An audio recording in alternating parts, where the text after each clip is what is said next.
தமிழக சட்டப்பேரவையில் மத்திய அரசை கண்டித்து தீர்மானம் நிறைவேற்ற வலியுறுத்தி இடதுசாரி உறுப்பினர்கள் வெளிநடப்பு செய்தனர். இதுகுறித்து மார்க்சிஸ்ட் கம்யூனிஸ்ட் கட்சி எம்எல்ஏ பாலபாரதியுடன் நமது செய்தியாளர் உதயசூரியன் நடத்திய நேர்காணலை இப்போது பார்க்கலாம். என்ன கோரிக்கை, நீங்க என்ன தீர்மானம் நிறைவேற்றணும்னு கோரிக்கை முன் வச்சீங்க? அதாவது இன்றைக்கு அகில இந்திய அளவுக்கு தொழிலாளர்கள் அவருடைய உரிமை பறிக்கப்படுவதற்காக ஒரு பெரிய வேலை நிறுத்தத்துக்கு போயிருக்காங்க. அது மட்டும் இல்லாமல் கடந்த ஒரு வருட காலத்தில் பாஜகவினுடைய மோடி அரசு தமிழகத்திற்கு வழங்க வேண்டிய மண்ணெண்ணெயினுடைய அளவை மிக மோசமாக குறைச்சிருக்காங்க. ஏற்கனவே இருந்த அரசாங்கம் 37,000 கிலோ லிட்டர் மண்ணெண்ணெய் கொடுத்தாங்க.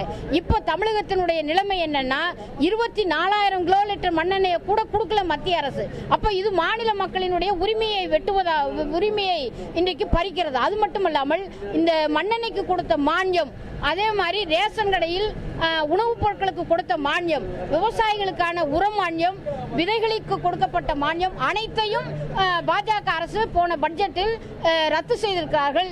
ஆகவே இந்த மானியங்களை ரத்து செய்யக்கூடாது, விவசாயிகளுக்கும் சாதாரண பொதுமக்கள் வாங்கி பயன்படுத்தக்கூடிய பொது விநியோக முறைக்கான மானியங்களை கொடுக்க வேண்டும் என்பதை வலியுறுத்தி மாநில அரசு மத்திய பாஜக அரசாங்கத்தை இப்படி வலியுறுத்தக்கூடிய வகையாகவும் தமிழகத்தில் நடைபெற்றுக் கொண்டிருக்கக்கூடிய இந்த வேலை நிறுத்தத்தினுடைய கோரிக்கைகளை வலியுறுத்தி ஒரு தீர்மானத்தை கொண்டு வர சொன்னோம்.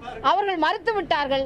ஆகவே மாநில மக்களினுடைய உரிமையை பாதுகாப்பதற்கும் வென்றெடுப்பதற்குமான சாலை மறியல் போராட்டத்தை, சட்டமன்றத்திலிருந்து வெளிநடப்பு போராட்டத்தை நாங்கள் நடத்தி வந்திருக்கிறோம். இந்த சாலை மறியல் போராட்டம் நடைபெற்ற பொழுது அங்க வாகனங்களுக்கு போடக்கூடிய அடைப்பு போடப்படாத சொல்லுது. அதை பற்றி உங்களுடைய கருத்து என்ன நடந்தது? அங்க எங்களுடைய வாகனம் நாங்கள் நடந்து வந்துகிட்டே இருக்கும்போது திடீர்னு அந்த பக்கம் போக விடாம அந்த மேல இருக்கக்கூடிய மரத்தினுடைய கயிறை அறுத்து விட்டுட்டாங்க.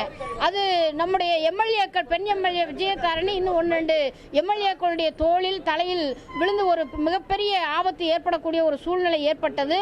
அப்படி எம்எல்ஏக்கள் வருகிறார்கள் என்பது தெரிந்தும் கூட அது போன்ற ஒரு தடைப்பை அங்கு இருக்கக்கூடிய அதிகாரிகள் எடுத்துவிட்டது என்பது மிகவும் கண்டனத்திற்குரிய ஒரு செயல். ஒரு மிகப்பெரிய அசம்பாவிதம் நிகழக்கூடிய ஒரு சூழ்நிலை ஏற்பட்டது. நாங்கள் அமைதியான முறையிலே தான் சாலை மறியலுக்கு செல்கிறோம் என்று வலியுறுத்தினோம்.